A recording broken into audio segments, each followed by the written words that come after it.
em espaço escolar, já no campo educacional, esses valores do convívio igualitário entre homens e mulheres. É preciso atuar nesses mecanismos repressivos, como um tipo penal do feminicídio, uma lei Maria da Penha.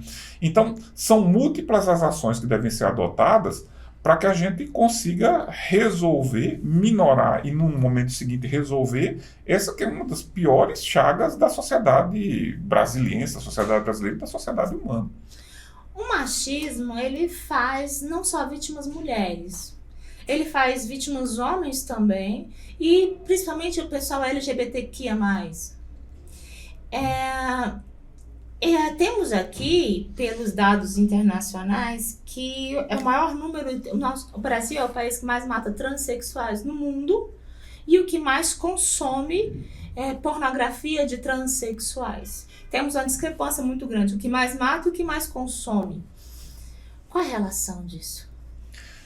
Bom, eu diria duas coisas. Uma, nessa contradição, muito provavelmente existe uma boa dose de hipocrisia, né? Do faço o que eu digo, mas não faço o que eu faço. Faço escondidinho, né? Aí vale. Na internet. Então, há uma boa dose de hipocrisia aí envolvida. Mas há uma segunda perspectiva que é a seguinte: a necessidade que a gente precisa de construir uma sociedade que reconheça que cada ser humano é digno, independente de sua condição, qualquer que seja ela. Racial, de orientação sexual, de opção religiosa, de condição social, socioeconômica. A dignidade de cada pessoa é intrínseca dela. Essa dignidade não se manifesta pela sua qualificação. A pessoa não é digna porque é branca, a pessoa não é digna porque é heterossexual, a pessoa não é digna porque professa a religião X, Y, Z. A pessoa é digna porque é pessoa. Eu costumo dizer e repetir duas coisas com muita intensidade. Do ponto de vista jurídico, isso é importante ser destacado. Nós temos uma ordem jurídica que se resume em duas expressões, por incrível que pareça. Daí a gente consegue deduzir quase tudo. Nós somos um Estado democrático de direito, ou seja, a democracia é a base do nosso convívio político-social, fundado na dignidade da pessoa humana. Toda pessoa é digna porque é pessoa. E aí vem a segunda consideração. A dignidade humana é igual na diversidade. Pouco importa a diversidade, porque a dignidade é própria da pessoa. As mais variadas possibilidades de qualquer natureza só vão adjetivar as pessoas, mas a condição de dignidade já é própria de ser uma pessoa, né? Costumo dizer, inclusive, que nós teríamos uma sociedade muito triste, muito monótona, muito sombria, se a gente não cultivasse a diversidade, né? O colorido, as várias possibilidades, os vários projetos humanos diferentes é que dão esse tempero ao convívio social. Insisto, nós seríamos uma sociedade muito monótona, muito cinza, muito triste, se todos pensassem iguais, se todos tivessem a mesma orientação sexual, se todos tivessem a mesma opção religiosa. Seria um ambiente extremamente desacolhedor. É normal ser diferente, né? É normal ser diferente. É bonito ser diferente. É bonito ser diferente. Para encerrar, para não se estender tanto, já cedemos demais, deixa eu fazer uma pergunta. Se seu pai ainda é vivo? Meu pai ainda é vivo. Meu pai, minha mãe. Ainda é vivo. E o seu pai, sabendo da sua história, do que você faz, do seu passado, se seu pai assim passasse a sua vida num telão pro seu pai, não as coisas que ele sabe, a sua vida, num telão pro seu pai, ele teria orgulho? Acredito que sim. Assim como eu tenho dele. Boa parte do que eu sou é ele. Boa parte do que eu sou é minha mãe, né? Então, e talvez as melhores partes, né, sejam justamente essas heranças, né? E eu gosto sempre de dizer o seguinte: eu acho que um bom convívio familiar, uma boa relação pai-filho, mãe-filho, é uma relação de troca, é uma relação em que se aprende, mas também se ensina. Também se mostra que certas ideias, certas concepções, elas precisam ser mudadas, precisam ser melhoradas, precisam evoluir. Muitas vezes, e quantas vezes, são os filhos que fazem os pais evoluírem. Mudando de assunto, eu vi aqui que você tem livros, entendeu? Eu tenho um deles. E fala dos seus livros. E por que você escreve? Sua formação é uma e você está aqui de saúde e bem-estar num livro aqui? Eu costumo dizer que escrever para mim virou um hobby, né? Eu sinto uma certa necessidade de escrever. Assim como pessoas gostam de colecionar certas coisas ou praticar certos esportes, como eu tenho uma vida intelectual muito ativa, como professor, e a própria atividade profissional, a atividade intelectual, isso é meio que natural, né? Escrever. Eu recebo seus textos todo santo dia. Muito então, bons. Eu tenho uma frequência de escrever, como você está dizendo, textos quase que semanalmente e também livros, né? Então, escrevi alguns livros. Os últimos livros são livros em áreas bem distintas, né? Digamos assim, o antepenúltimo é um livro que é sobre como o direito funciona na atualidade, uma introdução ao direito, fruto da minha atividade como professor.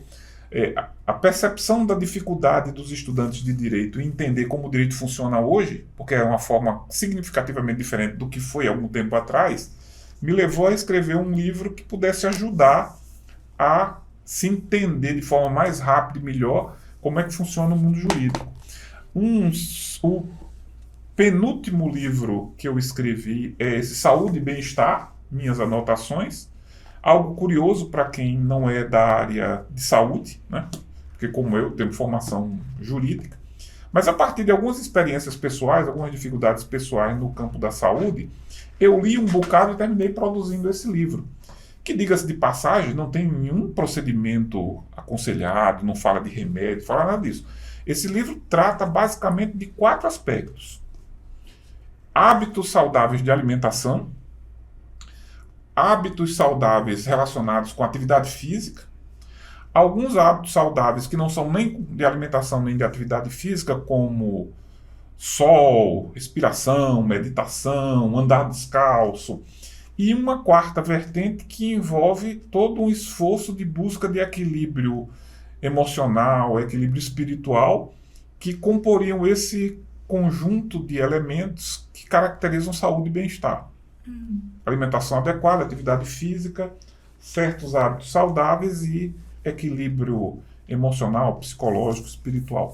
E o livro que eu lancei, Por um Brasil Livre, Justo e Sustentável, é um livro sobre política, né?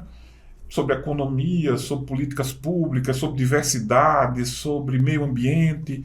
Então ele reúne 40 textos sobre os mais variados assuntos que indicam a minha visão sobre essas várias áreas de convívio social, particularmente no Brasil, mas transcende um pouco para o mundo, sustentando um projeto de que esse país precisa ser um país com democracia, ou seja, qualquer avanço que a gente imagine no Brasil, qualquer avanço civilizatório, ele deve ter como pressuposto a democracia, um regime de democracia, um regime de liberdades, e que construa uma sociedade justa, uma sociedade em que todos tenham dignidade de viver bem, usufruindo de direitos sociais, usufruindo de políticas públicas, e um país e um mundo que seja sustentável.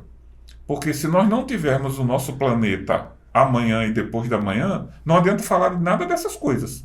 Não adianta falar de democracia, não adianta falar de política pública, se a gente não tiver onde morar. Então nós temos que cuidar do nosso planeta, nós temos que cuidar das condições em que a gente vive em sociedade.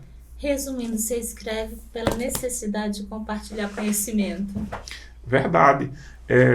Eu acho que conhecimento, que talvez seja o bem mais precioso do momento que a gente vive na sociedade, é algo que precisa ser compartilhado, algo que precisa ser distribuído, porque isso vai fazer com que cada pessoa individualmente e até a sociedade como um todo avancem, né? Nessa perspectiva, todos os meus livros, todos os meus escritos, eles estão disponíveis no meu site na internet, né? Esses livros aí, as pessoas podem acessar e baixar? Sim, sim. No meu site, que é aldemario.adv, adv de advogado, as 3 primeiras letras, .br, estão lá todos os textos que eu já escrevi e todos os livros. Os livros, inclusive, eles podem ser baixados gratuitamente. O arquivo eletrônico pode ser obtido no meu site. Muito bom, doutor. Como é que é mesmo o seu número? Muito bem, eu sou atualmente candidato a deputado federal pela Rede Sustentabilidade do Distrito Federal, com um número muito fácil de lembrar: 1818, né? Número 1818. Pra mim é muito fácil. Muito fácil. 18 é o dia do meu aniversário e de outro 18 é a idade que eu tenho. Ficou perfeito. Pronto, juntou 1818. Aliás, para minha honra, o número com que a Marina Silva concorre a deputada federal em São Paulo, e é o número com que a Heloísa Helena, a eterna senadora Heloísa Helena, também concorre pela Rede no Rio de Janeiro a deputada federal.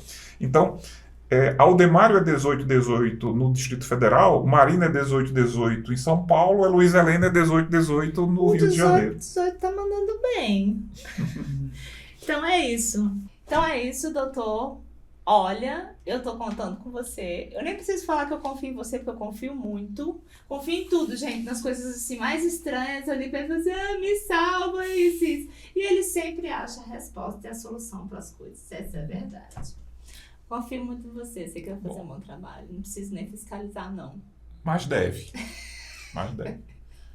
Eu agradeço muito a confiança, agradeço muito o testemunho, mas eu acho que a boa política é uma política que envolve fiscalização também, né?